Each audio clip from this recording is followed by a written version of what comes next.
What's the meaning of concurrence?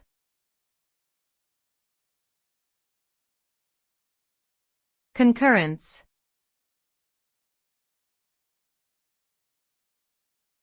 Concurrence.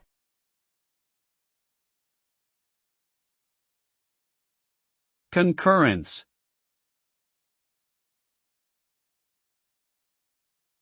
Concurrence.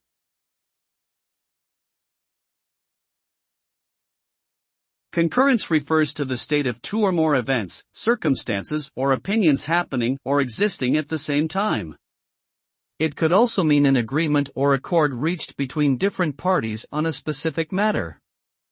The outcome of concurrence could vary depending on the context in which it is used. It could lead to cooperation and collaboration or result in conflict and competition. In legal terms, concurrence refers to the coming together of the required elements of a crime for a particular act to be considered an offense.